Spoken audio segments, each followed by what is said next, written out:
Boa noite. Nós somos o casal Mariana e Tiago. Fazemos parte da Pastoral Familiar da Paróquia Santa Dulce dos Pobres.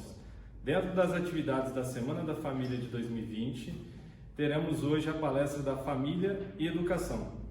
E para nos enriquecer, apresentamos o palestrante Rafael Tonon, da comunidade Pantocrata. Juntos, rezemos a oração que Jesus nos ensinou. Em nome do Pai, do Filho e do Espírito Santo. Amém. Pai nosso que estais no céu, santificado seja o vosso nome. Venha a nós o vosso reino. Seja feita a vossa vontade, assim na terra como no céu. O pão nosso de cada dia nos dai hoje. Perdoai as nossas ofensas, assim como nós perdoamos a quem nos tem ofendido. E não nos deixeis cair em tentação, mas livrai-nos do mal. Amém. Em nome do Pai, do Filho e do Espírito Santo. Amém.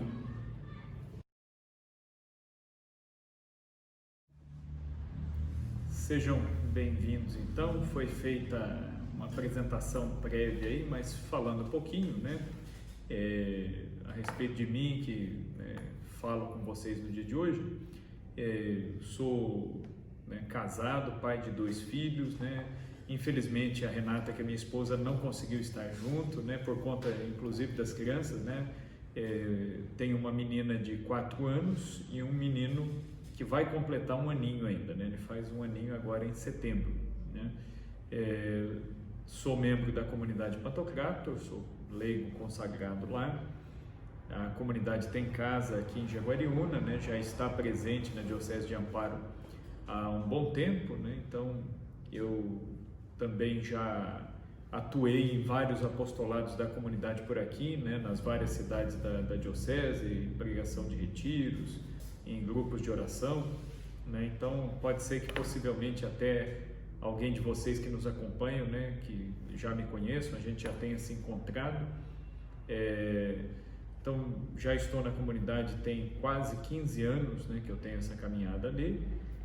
Profissionalmente eu trabalho como professor, sou professor de História, de Filosofia e de Ensino Religioso.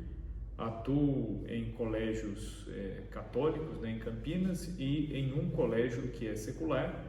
Dou aulas no seminário também para os seminaristas lá de Campinas. Tenho um trabalho junto à CNBB, que é um trabalho mais voltado para a história, que é a minha área, Então é um grupo de historiadores católicos, que atuam junto à CNBB. Eu integro esse grupo. Enfim, é um pouquinho do que a gente faz aí em termos de trabalho apostólico. Sou catequista, sou ministro da Eucaristia também na comunidade, na paróquia. Então tenho essa atuação, essa caminhada. Fui seminarista, estudei para ser padre 8 anos, chegando já perto do final eu deixei, aí conheci a comunidade, fiz meu caminho dentro da comunidade Pantocrata. Foi onde também eu me casei, Então saí de um discernimento e caminhei para a vocação matrimonial. E hoje eu venho conversar com vocês um pouquinho a respeito de um tema que eu lido diariamente com ele, que é justamente o desafio da educação católica, Como educar filhos para Deus, Como educar filhos de acordo com os princípios da Igreja, Então é um desafio para todos nós. Então, dentro desse tema, que é o meu tema hoje, eu gostaria de colocar assim, algumas ideias iniciais aqui para a gente poder conversar. Em primeiro lugar, a gente ouve falar muita coisa de educação hoje em dia, Porque a gente que é pai, que é mãe, nós temos os filhos na escola, então a gente ouve da parte da escola muita coisa sobre educação, a gente ouve dos meios de comunicação, a gente ouve de gente, de perfis aí de Instagram, de Facebook, de especialistas disso e daquilo. Então a gente ouve muita coisa de todo lado. Então essa é a primeira ideia que eu quero colocar aqui, que se a gente for pensar na educação católica, como a Igreja concebe a educação, esses modelos que nós temos disponíveis de educação quase nenhum deles tem algo a ver com a natureza daquilo que é a educação católica. Por quê? A nossa base, o nosso modelo de educação católica, ele está voltado para duas realidades. Nós não podemos nos esquecer disso, que são, na verdade, duas famílias, duas comunidades. A primeira família, a primeira comunidade que é educadora é a Santíssima Trindade, Pai, Filho e Espírito Santo. Deus é comunidade. Deus não vive isolado. E o Pai, que é o Criador de todas as coisas, ele tem um Filho. E o Filho, que é Jesus, ele diz: eis que venho com prazer para fazer a vontade de meu Pai. Então, o grande exemplo de educação é como o Pai educou o Filho. O Filho, porque ama o Pai, ele cumpre a vontade do Pai com a força do Espírito Santo. Então, esse é o primeiro grande modelo de educação. O segundo modelo de educação é a Sagrada Família.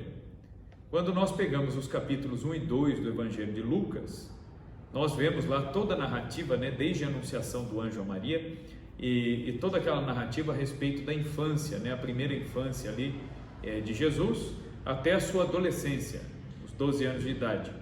E depois o Evangelho ele silencia. Dos 12 aos 30 anos não se diz mais nada a respeito da vida de Cristo, é o que nós chamamos no Evangelho de a vida oculta de Jesus.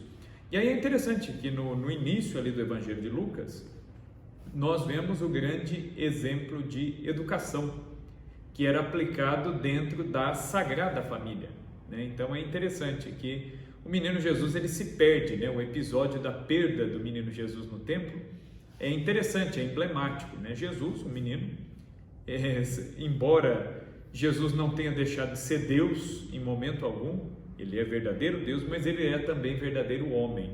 E Jesus, enquanto homem, assumiu a nossa condição plenamente. E como um bom adolescente, ficou ali distraído, meio voado ali com aquilo que ele viu no templo, que é a casa de seu pai. E ali se colocou no meio dos doutores e começou a ensinar. Olha que interessante. Então nós estamos falando de educação católica. O menino Jesus, olha que interessante, que sendo ele Deus, ele é o autor da lei. E aí ele vai para o meio do templo para discutir a lei, da qual ele é o autor, com os doutores da lei, que se achavam, os donos da lei. E aí é curioso que os doutores da lei se maravilhavam. Eles falam: como que esse menino sabe tanta coisa, Ele nem estudou, nem nada, como que ele pode saber? Ele pode saber porque ele é o autor da lei. Só que o menino Jesus, ele se perde ali, se distrai. O pai e a mãe, José e Maria, voltam com a caravana. E imaginando como era costume entre os judeus, os judeus eles tinham uma vida muito próxima, uma vida familiar muito próxima. Então era muito comum os filhos circularem, com os tios, com os primos, e imaginando que Jesus estivesse talvez com os outros parentes, com filhos da mesma idade. Maria e José foram seguindo o caminho, depois não viram Jesus, foram perguntando, viram que ele não estava ali, retornaram para Jerusalém. Em Jerusalém encontra o menino Jesus no meio dos doutores. E aí é interessante, quem toma a iniciativa da repreensão é a mãe, Nossa Senhora, Então às vezes a gente tem uma visão até muito piegas, de Nossa Senhora, como é a moça pobre, humilde de Nazaré. Quando a gente olha bem o Evangelho, não é bem isso, Nós vemos uma mulher decidida, que sabe o que faz, que sabe o que fala, sabe as respostas que dá e os passos que dá. Quem é que dá o pito no menino Jesus? É Nossa Senhora, E pensem vocês como que Nossa Senhora assumiu a vocação dela.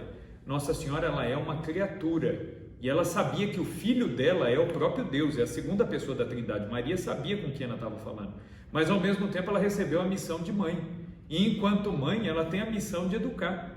E o que Nossa Senhora faz? Ela não pensa duas vezes, ela repreende o menino Jesus.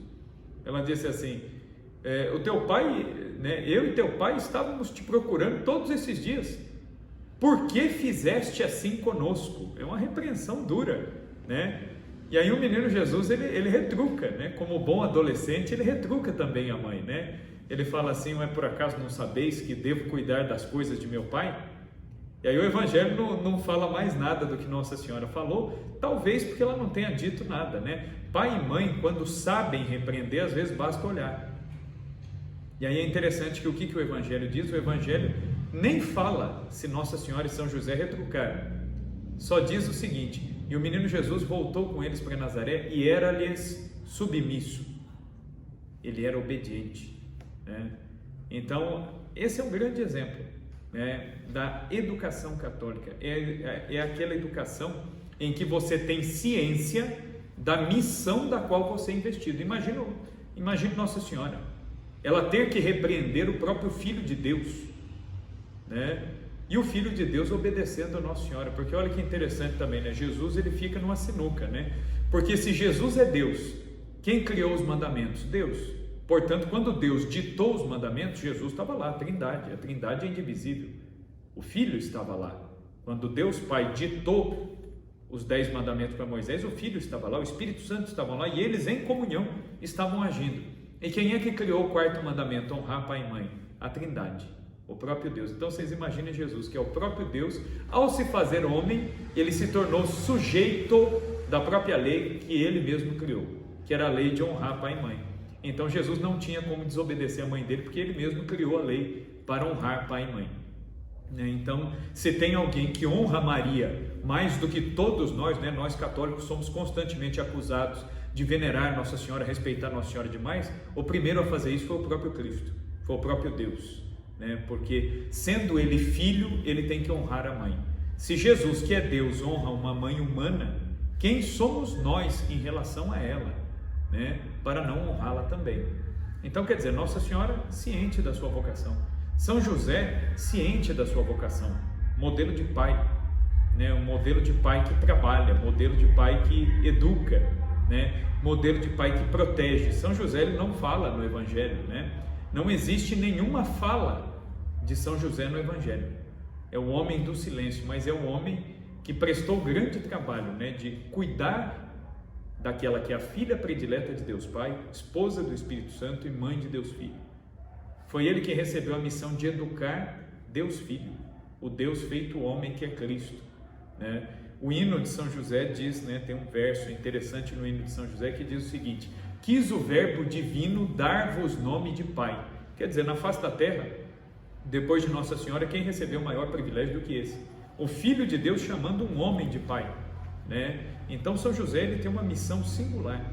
Então, quando falamos em educação católica, temos que pensar no projeto, qual é o plano de amor da Trindade. A Trindade é família, a Trindade educa.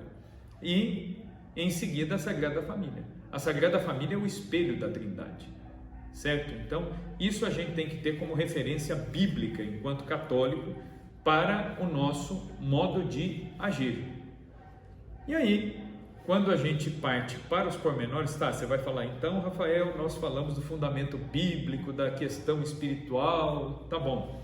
E agora, nas questões práticas do dia a dia, eu como pai, como mãe, o que eu vou fazer para educar o meu filho de acordo com a fé católica? Em primeiro lugar, nós devemos deixar de lado e esquecer as referências que não partem daquilo que é fundamental para a nossa fé. Às vezes muita gente fica dando ouvidos, porque tal psicólogo disse que se fizer isso traumatiza, tal professor disse que fazer, tá, mas e você? O psicólogo, o professor, fulano, beltrano, que é famoso, que fala pela internet, que fala no canal, tá, ele não é pai do seu filho. O pai do seu filho é você, a mãe do seu filho é você. Essas pessoas não têm, diante de Deus, obrigação nenhuma com o seu filho, você tem. Você foi escolhido por Deus para gerar o seu filho. Então, quer dizer, Deus poderia ter escolhido N pessoas para gerar a vida do seu filho, mas Ele confiou a vida do seu filho para você. Então, você tem que ter, em primeiro lugar, isso na cabeça. Quem é pai, quem é mãe, a gente diz com razão, né? Meu filho, minha filha, né? Porque a gente tem esse sentimento natural de posse sobre os nossos filhos. Mas no fundo, se a gente for pensar bem, ser pai e ser mãe é você compartilhar da missão que é própria de Deus. Olha que coisa. Porque na verdade, quando você é chamado para gerar uma vida, é Deus que está te dando um filho que é dele para você cuidar, educar e devolver para ele. A nossa grande função como pai e como mãe é levar os nossos filhos para o céu. Essa é a nossa função, é educar os nossos filhos de maneira que eles se salvem, que eles possam ir para o céu, né? Então, Isso é o que nós temos a missão de fazer, e não é mais ninguém, é você que tem essa missão. E isso não tem nada a ver com estudo, com preparo, com conhecimento. Se fosse assim, a humanidade toda que veio antes de nós não teria educado o filho. E se a gente for olhar na Igreja Católica, quantos grandes santos, às vezes sem condições, sem recursos, sem conhecimento, educaram de tal forma os seus filhos que deram grandes santos à igreja. Às vezes a gente fala na nossa igreja, né, muito da vida dos santos, mas a gente esquece que por detrás de cada santo teve um pai e uma mãe que foram fundamentais na formação da personalidade desse santo, né? Santa Teresinha do Menino Jesus, por exemplo, ela tem pais canonizados, né? O pai é canonizado e a mãe também. Santa Teresinha, ela dizia, o primeiro grande testemunho da santidade dos pais foi o dela. Ela escreve, né, no História de uma Alma, que ela tinha filhos ela tinha pais mais dignos do céu que da terra, né? Já pensou um filho poder dizer isso de um pai, né? Olha, eu tive pais mais dignos do céu que da terra. Esse é um grande testemunho da santidade do pai e da mãe, que ela via, as irmãs viam, né? Dos filhos que sobreviveram, né? Eles tiveram mais de 5 filhos, mas sobreviveram 5 meninas. As 5 meninas foram para o convento, né?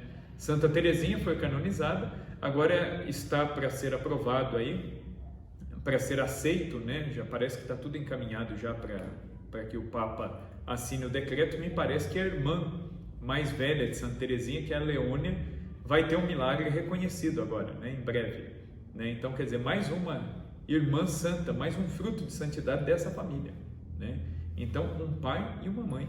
Se a gente for olhar para a personalidade de Dom Bosco, ele fala muito pouco do pai, né, dele, né? Ele fala também muito bem do pai, mas ele fala muito da mãe, a mamãe Margarida, né?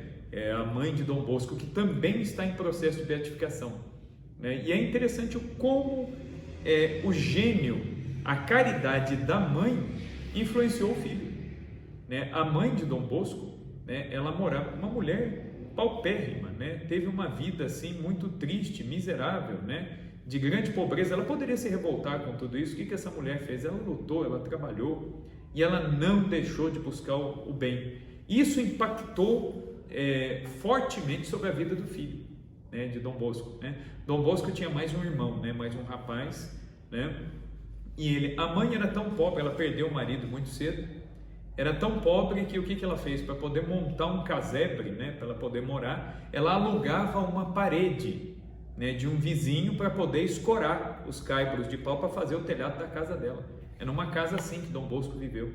A mãe dele lavava roupa para fora, né? Então, quer dizer, é uma pessoa assim que educou, né, o filho para a caridade. Dom Bosco, ele dizia, quando ele abriu o oratório para cuidar dos meninos órfãos, né, dos meninos pobres de Turim, o que ele dizia? Ele dizia, eu aprendi isso com a minha mãe, que a minha mãe, nós mal tínhamos o que comer, mas a minha mãe nunca deixou de ajudar os outros, de dar de comer a quem precisava, de dar de beber a quem precisava, de repartir alguma coisa mesmo sem ter.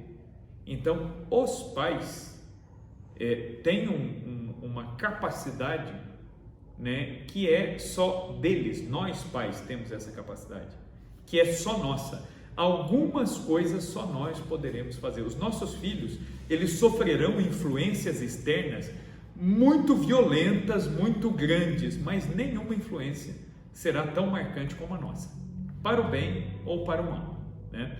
O meu diretor espiritual, ele diz uma coisa que é muito verdade, né? Antes de eu me casar, o meu diretor espiritual me falou isso, né? Eu torci o nariz assim, eu falei, será que o que ele está falando é assim mesmo? Acho que ele está exagerando, né? Antes de eu me casar, ele me disse o seguinte, olha, você vai se casar, daqui a pouco você vai ter os seus filhos, e quando você tiver os seus filhos, você vai perceber que algumas das suas qualidades e das qualidades da sua mulher, seus filhos vão ter também, algumas qualidades, mas os defeitos eles terão todos, de você e dela, né? Eles terão todos. Aí eu não dei muita bola, né, quando eu ouvi isso, foi só eu ter filho para eu perceber todos os meus defeitos espelhados, né, nos meus filhos, espelhados, é igualzinho, e da minha mulher também, né? É engraçado, né? Eu falo, né, por exemplo, né, eu falo que a minha mulher ela remoe o mesmo assunto várias vezes, né? Se alguma coisa deu errado, ela fala. Daqui a pouco ela fala de novo, né? Ela fala de novo. Eu já tenho um defeito de insistir em coisa que eu sei que não vai dar certo. Então, às vezes, eu estou vendo que vai dar errado. Eu falo, não, mas vamos ver. Não, mas vamos ver. Eu tenho esse defeito de insistir no que eu sei que é óbvio que não vai dar certo. E ela tem o costume de remoer, de falar, né? Às vezes, das mesmas coisas. A minha menina, né? O menino está começando a falar agora. A menina que já fala, já desenvolveu mais, ela tem os defeitos dos dois. Ela insiste no que vai dar errado, igualzinho eu, né? Do mesmo jeitinho que eu faço. E ela repete as mesmas coisas e remoe, fala das mesmas, igualzinho a mãe dela, né? Os defeitos os filhos terão todos, né? Então, aí entra também o nosso papel, do nosso esforço pessoal enquanto pais, de oferecermos para os nossos filhos pais melhores, né? Ser pai, ser mãe, de certa forma nos obriga a ser um pouco melhores do que nós tentamos ser, né? Porque isso se reflete sobre eles, né? Então, eu quero que essa nossa reflexão gire muito em torno disso, né? Que você, né, como pai, como mãe, assim como eu que também tenho essa missão, procure seguir mais a sua própria intuição, a partir da doutrina da igreja, a partir do ensinamento da igreja, a partir da sua busca espiritual como católico. Você tem, pela graça do matrimônio, você tem a assistência do Espírito Santo necessária para viver bem o seu matrimônio, para educar bem os seus filhos. Mas ninguém vai ter isso aí. Então não adianta você procurar muita resposta fora. E hoje em dia existe um politicamente correto, né? Não pode fazer isso, não pode fazer aquilo. Olha, eu sou professor e eu lido com os filhos dos outros aí há 15 anos, né? Já tem que eu sou professor. E eu vou dizer para vocês que hoje os maiores problemas da escola, da educação, de tudo isso, não são as crianças, não são os adolescentes, são os pais. Hoje em dia nós temos pais que não aprenderam a ser pais, ou pais que tiveram uma experiência muito negativa de paternidade e maternidade na sua história, com o seu pai e com a sua mãe, e aí, às vezes até na boa intenção de não cometer os mesmos erros com os filhos, negam aos filhos aquilo que os filhos merecem. Uma das coisas que os pais mais negam aos filhos, e os filhos merecem isso, é uma questão de respeito com os filhos, é limite, né? Então, os grandes problemas hoje em dia, por exemplo, da educação, da escola, estão ligados a limite, né? A indisciplina, a falta de rendimento escolar, está tudo ligado a limite, né? Hoje, um dos coordenadores meus lá pediu para assistir uma aula online, né? A gente está dando aula online agora, pediu para assistir a aula online e falou, nossa, ele ficou impressionado, falou, você não mutou os microfones dos seus alunos, são alunos de 15 anos de idade, e nenhum te interrompeu, né? Nossa, como que você consegue, né? Porque é difícil, as aulas viram bandeira. Eu falei, é limite, os alunos me conhecem, eles me conhecem, e eles sabem que se eles falarem, se eles me atrapalharem, aí a conversa vai ser outra. E aí como que a conversa vai ser outra? Eu combino com eles, eu sempre fiz isso com os alunos, né? Dando limite, eu combino com eles, eu falo, a minha aula vai funcionar assim, assim, assim, tá bom para vocês? Tá bom. Só que, se qualquer regra daquilo que nós combinamos for infringida, na primeira a gente muda a conversa, né? E eu faço isso mesmo, né? Eu falo para eles, eu falo, ó, eu preciso expor o conteúdo. Se eu for interrompido, se tiver gracinha, se tiver brincadeira, se tiver qualquer coisa, aí a gente vai mudar. Eu vou parar a explicação. Nós vamos começar um exercício, o negócio é para nota. Não fez, acabou, abraço. É isso aí, e é uma vez só. E aí não tem reclamação, aí eu não escuto ninguém. Aí pode vir coordenador, pode vir pai, pode vir mãe. Se eu falei que era para nota, é para nota, pronto, acabou. Eu já perdi emprego por causa disso, né?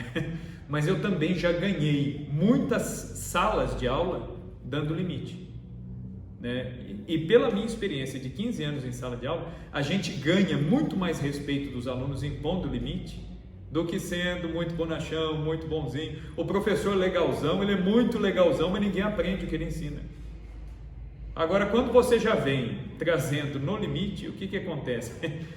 Você dá o tom daquilo que tem. E hoje, um dos grandes problemas, é um desafio, eu sou pai de criança pequena, é um desafio você impor limite. E eu digo mais ainda, né? Que para quem é homem, né? Aparentemente homem, né? Parece ser mais autoritário e tal, mas não. Quem consegue pôr limite bem mesmo é mulher. Mulher tem um dom para isso, muito melhor do que nós homens. Nós homens, a gente às vezes é muito duro na hora de levantar a voz, mas a gente fica com dó mais fácil que mulher, né? Com filho, então, né? É terrível, né? Eu tenho criança pequena lá, o pequeno meu, né, vai fazer 1 ano, ele já entende. Às vezes eu falo, não joga comida no chão. O que ele faz? Ele tenta me abraçar, né? Quando eu falo para ele não fazer alguma coisa. Olha como criança. A criança é esperta, ela sabe por onde ir, né? A minha filha que é menina, ela me agrada, né? Ela faz alguma coisa, ela me agrada, ela fala que me ama, tal. Por quê? Isso, né, afetivamente, né, você fica com dó. Você fala, pô, né, tá pedindo para assistir mais um pouco de desenho, eu vou falar que não, tadinha, né, não sei o que. Eu sou muito mole para essas coisas. Eu sei que, racionalmente, eu sei que eu tenho que dar o limite. Mas você fica com o coração mole. E eu vejo, às vezes, a minha esposa, nesse ponto, ela tem uma firmeza, às vezes, muito maior que a minha. E ela me ajuda muito nisso, porque, às vezes, eu estou quase cedendo. Às vezes, a criança está ali insistindo comigo. Não, pai, é mais um pouquinho, não sei o que. Eu estou quase deixando, aí minha esposa me socorre. Se ela vê que eu vou deixar, ela fala, não, seu pai já deixou, ela me salva, né? Ela ainda me preserva. Fala, seu pai já deixou, agora não vai deixar não. E não sei o que, aí chora, esperneia, mas aí o que falou está falado, entendeu? Então, eu falo para vocês, eu vejo, né? Vocês, pode ser que vocês que estejam acompanhando aqui essa nossa conversa aqui, tenham filhos até mais velhos que os meus, né? E vocês vão saber que cada filho é um filho, né?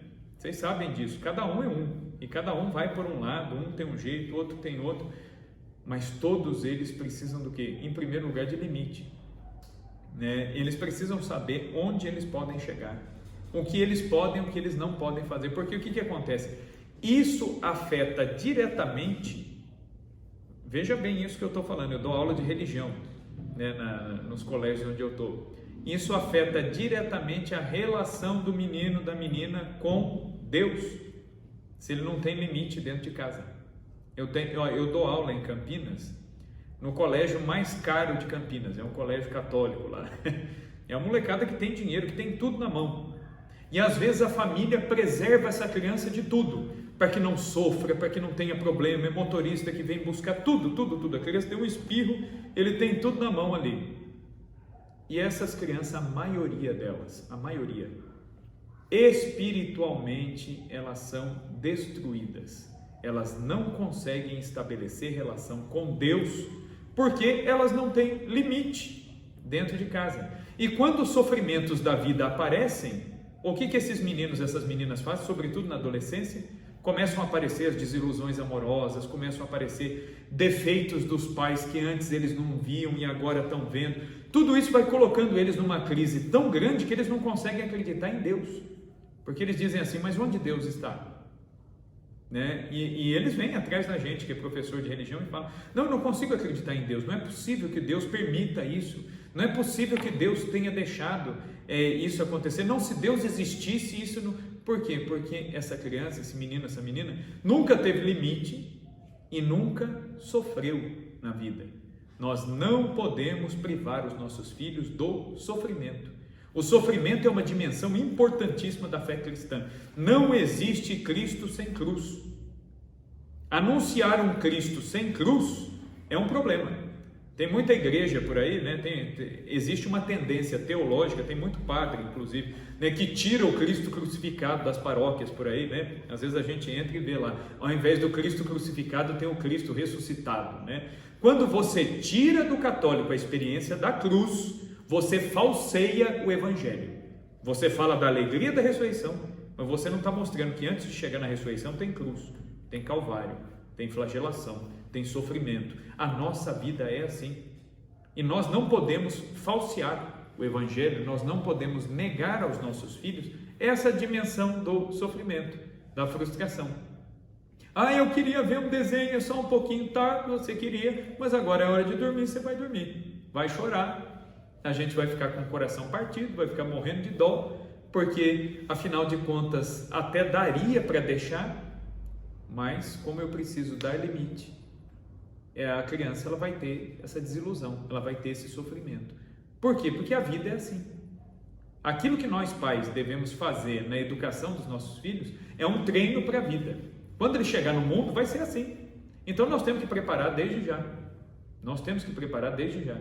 Então ele tem que saber que tem coisas que ele pode, tem coisas que ele não pode, tem coisas que ele vai poder dizer, tem coisas que ele não vai poder dizer. E a gente não pode ter medo também de confiar naquilo que é a nossa intuição.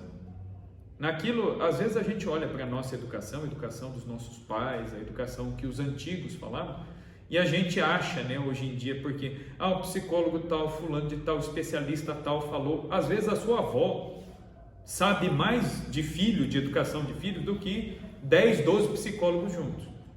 Se você olhar os seus avós, né, eu olho para os meus, né, a minha avó ela criou 14, né, eram 14 filhos, né, meu pai e mais 13 irmãos. Como que uma pessoa educava? E todo mundo gente que presta, né, gente que trabalha, gente que constituiu família, né, não são pessoas sem defeito, mas são pessoas que buscam viver bem, inclusive a fé. Inclusive a fé, né? Então quer dizer, será que essas pessoas não sabiam educar? Lógico que sabiam. Então a gente precisa esquecer um pouco essas influências externas que não tem como base o Evangelho e buscar as referências que realmente podem acrescentar alguma coisa para nós, né? Santo Agostinho ele dizia que a educação, olha que interessante, né? O que Santo Agostinho dizia, ele dizia a educação é um penoso processo de purificação moral, que vai conduzindo o indivíduo do erro e do vício às virtudes. Isso é educação de verdade. Educação de verdade é você pegar, né, uma criança que é pedra bruta e você vai lapidando, né, para que essa criança aprenda a obedecer, aprenda a pedir bênção, né? Hoje em dia, quantas crianças pedem a bênção, né? Para os pais, para os avós, e eles não querem pedir não, eu tenho a minha pequena, eu falo, pede a benção para sua avó, pede a benção para o seu avô, às vezes ela fica brava, ela recolhe a mão, ela não quer dar a benção, e eu insisto, eu falo, então você não, aí o pessoal, né, se eu fosse seguir o que os psicólogos dizem, você não pode traumatizar a criança, eu digo para minha filha, se você não pedir benção para sua avó, você não vai vir aqui mais, eu não vou te trazer mais, você não vai sair mais de casa comigo, né? Onde já se viu ser mal educado assim? Eu já vi muita gente da minha família me critica, fala, hoje em dia educar a criança assim, você não pode falar isso. Eu falei, lógico que eu posso, o filho é meu, é lógico que eu posso. Quem é que vai ditar para mim como que eu posso educar o meu filho? Sou eu, o filho é meu, a responsabilidade é minha, quem sustenta sou eu, quem paga a escola sou eu, quem paga as roupas da criança sou eu, então sou eu que tenho o dever de dizer como vai ser e como não vai ser, né? E você também, que é pai e mãe, né? Então às vezes parece um moralismo, né, isso aí, mas não é, né? Não é um moralismo, não é uma dureza para educar, né? Eu abraço todos os dias os meus filhos, eu brinco com eles todos os dias, eu falo para os meus filhos que eu amo a cada um deles, né? Quando eu saio, se eu consigo passar no mercado, comprar, eu sei que eles gostam lá de chocolate, trago para eles, eu também cuido, eu também mimo, só que eu acho que o grande problema hoje é saber dosar a coisa. Você tem que agradar, você tem que dosar, você não vai sair batendo nos seus filhos, né, sem necessidade, às vezes uma palmada, às vezes uma chinelada, vale a pena, né? No começo, né, eu me lembro logo que eu tive, né, quando ela começou a crescer, a minha menina desobedecia muito, né, eu me lembro de um conselho que a minha mãe me deu. A minha mãe falou assim para mim, né? E a minha esposa ficou até escandalizada. Ela falou assim, olha, tá fazendo muita birra assim, não é para bater e esganar, mas dá uma chinelada. Eu fiquei até assim, falei, mãe, né? Mas dá uma chinelada, ela é pequena. Minha mãe falou, dá uma chinelada. Falou, porque você tá falando, tentando explicar para ela, ela é muito pequena, ela não vai entender, então bate. Se você der uma chinelada, vai ser uma vez só, porque aí ela não vai entender por quê, mas ela sabe que se ela fizer, ela apanha, então ela sabe que tem um limite. Aí quando ela crescer, você explica. Beleza, foi uma vez só.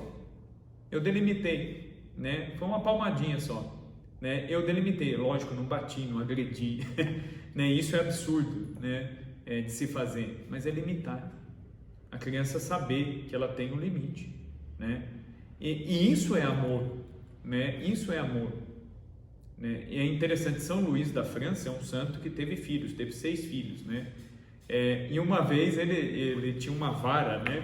Que quando os filhos dele eram moleques, eram danados, às vezes ele, né, repreendia os filhos e usava uma vara, né? E aí uma vez um dos filhos dele, né, já moço, perguntou: pai, por que quando a gente era menino o senhor usava aquela vara lá e a gente, né, tomava lá umas lambadas de vez em quando, né? E São Luís ele vai dizer para os filhos, ele falou assim: aquilo eu fazia por amor a vocês e para que vocês pudessem se tornar bons pais, bons homens, bons cristãos, né? E eu preferia que eu desse uma palmada em vocês do que vocês depois entrassem num sofrimento eterno na outra vida, né? Eu bati em vocês aqui para vocês não apanharem na outra vida, né? Quer dizer, para não perderem a própria alma, né? Então, quer dizer, é um cuidado, né? Então, limitar é isso aí, e é você que vai ter que fazer isso. E agora, é claro, você não pode também só limitar. São Paulo fala isso, né? Pais, né, sejam sábios ao repreender seus filhos. Ele fala isso na carta aos Colossenses. Para que São Paulo fala isso? Ele usa uma expressão interessante: para não exasperá-los, né? Traduzindo aqui na nossa linguagem, né, de hoje em dia, né? Traduzindo aí em linguagem corintiana, né, para a gente entender. O que São Paulo está querendo dizer com isso aí? Né? Não aperta demais, senão eles vão espanar. Eles vão espanar.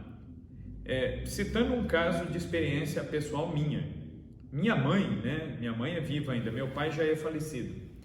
A minha mãe, ela nos educava trazendo a gente assim na rédea curta, e nós somos em 2 só lá, né? Eu e um outro irmão meu. E a minha mãe era assim, né? Como a gente era muito parceiro, estava sempre junto, às vezes o que um fazia, o outro estava junto ali. Em geral, os 2 apanhavam juntos, né? Quando fazia alguma coisa errada. O que acontecia? Eu desobedecia muito mais a minha mãe, porque eu sabia que se eu fizesse certo, mas se eu tivesse com meu irmão na hora errada, ia sobrar para mim. Então, na dúvida, eu fazia errado, né? Por quê? Porque eu sabia que ia sobrar, porque puxava demais. Aí, com meu pai, a relação era outra. Meu pai, ele levava a gente pelo amor, pelo constrangimento, né? Não que minha mãe não nos amasse, a gente sempre se sentiu amado por ela, né? Tanto é que eu e meu irmão, nós somos bastante apegados a ela. Só que o meu pai, ele tinha um jeito de conduzir a coisa que era tão na conversa, era tão no amor, e ele fazia as coisas de um jeito e conduzia as coisas de um jeito que a gente ficava sem graça de desobedecer. Às vezes dava vontade até, mas a gente não tinha coragem de desobedecer. Que a gente fala: puxa vida, né? Desobedecer o pai, né? Até podia, mas vou fazer. Entendeu? Então, é o conselho de São Paulo, né? Nós temos que apertar, temos que puxar, temos que educar, que colocar limites, mas nós temos que ser sábio também, porque senão a gente espana, e se a gente espanar, a gente perde o filho. Se nada pode, tudo também é um limite excessivo, nós vamos perder esse filho. Na hora que ele se sentir livre desse limite, ele vai batendo cabeça aí para todo canto, né? Puxar demais pode ser um mal. Soltar demais também pode ser um mal. Então, qual é a medida? É o justo meio, é o equilíbrio, é a prudência. Nós temos que limitar, nós temos que colocar o que pode e o que não pode, mas nós temos que, em alguns momentos também, soltar a rédea um pouco, para que os filhos respirem, se desenvolvam. Eles são pessoas, nós temos também que ter na nossa cabeça que os filhos são pessoas diferentes de nós, e cada um tem a sua personalidade, cada um tem o seu gênio, e cada um tem o seu jeito e o seu tempo de aprender as coisas. Às vezes com um filho, você vai falar uma vez, ele vai fazer. Com outro, você vai falar 10 vezes, ele não vai fazer, e aí quando você não está falando, ele pega, vai lá e faz.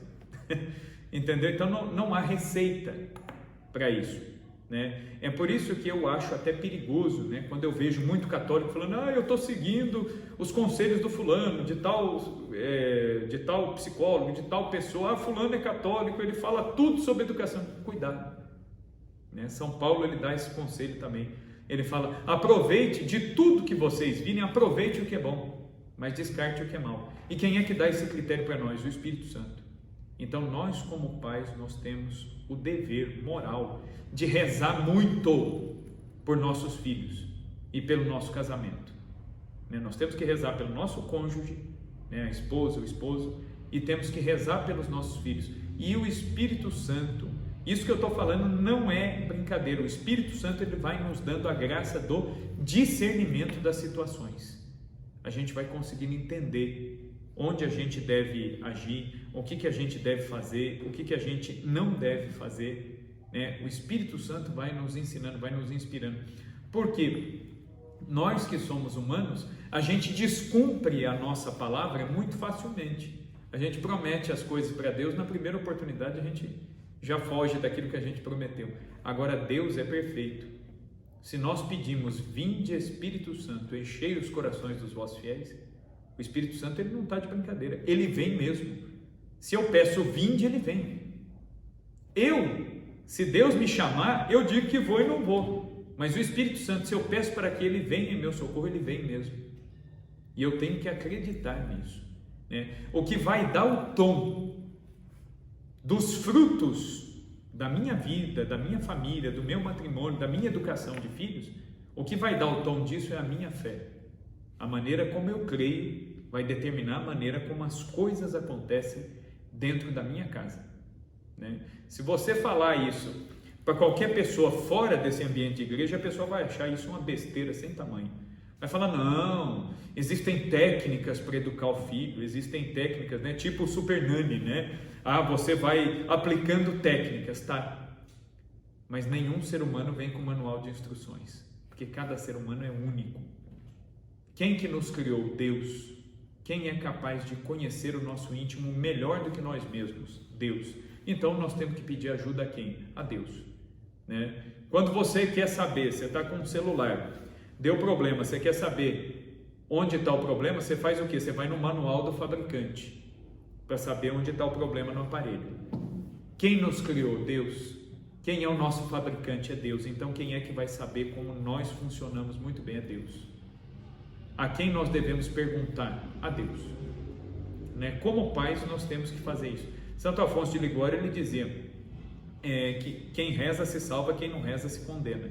E ele dizia, qualquer pessoa em qualquer estado de vida, religioso ou casado, padre, celibatário, solteiro, casado, viúvo, qualquer pessoa em qualquer estado de vida, ela só vai conseguir cumprir bem a sua missão se ela rezar, né? Por quê? Porque é falando com Deus, é ouvindo o que Deus tem a nos dizer, que nós vamos tendo discernimento das situações, né? Então a gente tem que fazer isso, tem que colocar Deus dentro da nossa casa.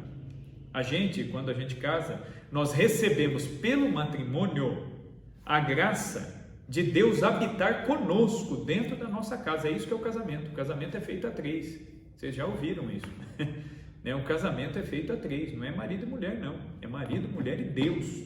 E depois os filhos, né? Então, qual é o centro da casa? Qual é o centro da família? É o marido e a mulher, né? Então, isso é uma coisa importante. Quando a gente fala de educação de filhos, muita gente pensa que os filhos são o centro da casa. Não.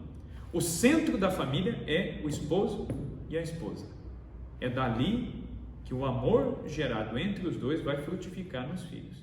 E a vida dos filhos, né? O marido e a mulher, eles são o sol ali. E os filhos, eles são os planetas aí que orbitam em torno do sol. Os filhos, eles vão orbitar em torno do amor do marido pela mulher, da mulher pelo marido. Essa é a lógica do matrimônio. O matrimônio começa como? Com marido e mulher dentro de uma casa. Os filhos chegam depois. E depois os filhos saem, e quem é que fica de novo em casa sozinho? O marido e a mulher. Por quê? Porque essa é a lógica de Deus, né? É do amor do pai e da mãe que saem todos os exemplos que os filhos precisam. Mas é também de onde saem todos os problemas que os filhos podem ter, inclusive na vida matrimonial deles, né? Se eles não veem esse testemunho e tudo mais. Por isso os nossos filhos merecem o nosso esforço, a nossa oração, né? Merecem o nosso discernimento, a nossa sabedoria, né? Discutir, a gente vai discutir, ter problema, a gente vai ter problema, mas a gente tem que ter uma prudência de como fazer isso, né? De como fazer isso, né? Dando um exemplo bobo, né? No último final de semana aí, a gente estava limpando casa lá, nós mudamos de casa recentemente, tá uma bagunça, né? Nós mudamos, tá em obra ainda, a casa para onde a gente mudou. Homem tem uma cabeça, né? Uma lógica de pensar, até porque nós homens não conseguimos fazer um monte de coisa ao mesmo tempo, né? Uma questão cerebral, isso não adianta, né? E também não adianta a mulher querer cobrar que o homem faça duas coisas ao mesmo tempo, falar, mas você estava fazendo tal coisa, não viu tal coisa? Não viu, né? Não adianta, né? A gente funciona dessa maneira. Então, geralmente a gente vai fazendo as coisas em parte, né? E geralmente a mulher tem mesmo, até por uma questão natural. A mulher, como ela é mãe, como ela gera a vida, a mulher ela consegue ter uma capacidade de prestar atenção em várias coisas ao mesmo tempo, né? Vê mulher fazendo serviço de casa, né? A mulher está com a criança no colo, né? A chaleira no fogo, está fazendo almoço, está atendendo telefone, está resolvendo um monte de coisa ao mesmo tempo e consegue, né? E dá conta, né? Tranquila, e não se perde, né? Isso que é interessante, né? A mulher, você acha que elas vão esquecer uma coisa, elas não esquecem não, elas estão ali ligadas ali, porque é uma questão natural, né? Aí eu lembro que eu comecei a fazer as coisas lá, aquela metodologia masculina, né? Você vai fazer as coisas lá, demora toda a vida naquilo que é o menos importante, com outras coisas pegando fogo para fazer. Aí vem minha mulher e falou, não, por que você não faz tal coisa? Aí eu já achei que falou atravessado comigo, aí eu já comecei a falar, né? Não, mas eu estou fazendo aqui, depois eu faço lá, e não sei o que. Resultado, a gente percebeu, ela falou de um jeito, eu respondi de outro, e as crianças olhando. Estavam na sala brincando, olhando, né? O que a gente fez? A gente parou por ali, né? Não que a discussão não continuou, não, continuou depois, mas não ali. Por quê? Porque não é o momento. Aí deixamos as crianças brincando, ela veio e falou para mim qual era a lógica que ela tinha pensado da organização, eu entendi, falei, tá bom, então vou fazer e resolver o problema. Então, essa sabedoria que a gente tem que ter, inclusive de não colocar para os filhos problemas que não são deles, que são nossos enquanto casal. Tem coisas que correspondem ao casal, coisas do casal não é para ser discutido na mesa, né, junto com os filhos, né? Também não é para você fazer os filhos tomarem partido, né? Tomar partido ou do pai ou da mãe, né? Tem às vezes casal que acaba caindo nisso, não se deve fazer isso, né? Você tem que pensar que o centro da família é o seu amor enquanto esposo pela sua esposa, e não é você contra a sua esposa querendo gente como partidário seu, né, para defender a sua causa contra a sua esposa, né? Não é ninguém contra ninguém, mas são todos unidos e voltados para Deus. É fácil? Não é fácil, é desafiador, né? É o que eu falei, não existe cristianismo sem cruz, né? E nós que somos casados, nós somos chamados a encontrar a cruz no casamento, né? Nós somos chamados também, não só a ficar na cruz, mas encontrar a alegria da ressurreição também. Quantas vezes a gente dá cabeçada, mas depois a gente pede desculpas, pede perdão, recomeça, retoma. Então nós devemos ter essa visão de que é uma vocação elevadíssima, né? A irmã Lúcia, que foi a última vidente, né, de Nossa Senhora de Fátima, né, a última pastorinha, morreu com quase 100 anos de idade. A irmã Lúcia, um pouquinho antes dela morrer, ela morreu em 2005. Em 2004, um cardeal italiano mandou uma carta para a irmã Lúcia e perguntou para a irmã Lúcia, irmã, quando a senhora viu Nossa Senhora? Nossa Senhora falou várias coisas a respeito do fim, né, quando a gente diz o fim, não é o fim do mundo, né? Quando a gente fala do fim na Bíblia, na igreja, nós estamos falando às vezes, porque para Deus, como Deus é eterno, para Deus não tem tempo, quando a gente fala do fim, às vezes pode ser que o fim demore 1 milênio para passar, né? Porque Deus é eterno. E Nossa Senhora falou alguma coisa do fim. E o cardeal ele pergunta para a irmã Lúcia, quando Nossa Senhora fala dessas batalhas no fim dos tempos, no fim de tudo, Nossa Senhora está falando especificamente do quê? E a irmã Lúcia respondeu, ela falou assim, ela não revelou, né, o conteúdo exato ali do terceiro segredo, que só o Papa sabe, e só o Papa pode dar a explicação. O texto do terceiro segredo ele foi revelado, mas algumas minúcias aí que a igreja achou que não viria ao caso agora revelar. Mas a irmã Lúcia, ela fala para esse cardeal, ela fala: Nossa Senhora deu-me a entender que a batalha final será entre o demônio e a Virgem Maria. E esta batalha se dará em relação à família. Então, essas são palavras da irmã Lúcia, né? O que mais faz com que o demônio se irrite, o que o demônio mais tem como foco, como objetivo atacar, é a família. Isso não é à toa que a gente vê tentativas de aprovar aí o aborto, o casamento gay, todo tipo de coisa. Para quê? Para atacar a família, para desconstruir a família. Por quê? Porque se tem uma coisa onde ninguém consegue entrar, é nas relações entre marido, mulher e filhos, né? Dentro de casa, na família, é aquilo que eu falei agora há pouco. Se você der o tom dentro da sua casa, por mais que os seus filhos ao longo da vida tomem outros rumos, você pode ter certeza, ele pode andar por onde for, no fim das contas ele volta, né? Eu vou dar aqui um pequeno testemunho para a gente encerrar. Meu pai foi ministro da Eucaristia, ministro das Exéquias, um homem de igreja, assim, a vida toda. Minha mãe se tornou protestante quando eu tinha uns 5, 6 anos de idade. Minha mãe viveu no protestantismo muitos anos. Meu irmão, eu dei catequese para ele, depois eu fui para o seminário. Meu irmão crismou e sumiu da igreja, não pisou mais na igreja, depois do crisma dele. E meu pai, eu ficava impressionado de ver, e às vezes até irritado de ver, a perseverança do meu pai. Meu pai, todo domingo, meu pai se levantava de manhã cedo, ele chamava meu irmão, que às vezes estava voltando das festas, das baladas dele lá, ele acordava meu irmão e falava: vamos comigo na missa? Meu irmão falava: não, eu cheguei agora há pouco, estou dormindo, dava uma desculpa qualquer, não ia. E ele chamava minha mãe, que era evangélica, e falava: vamos comigo na missa? E minha mãe ficava brava, toda vez.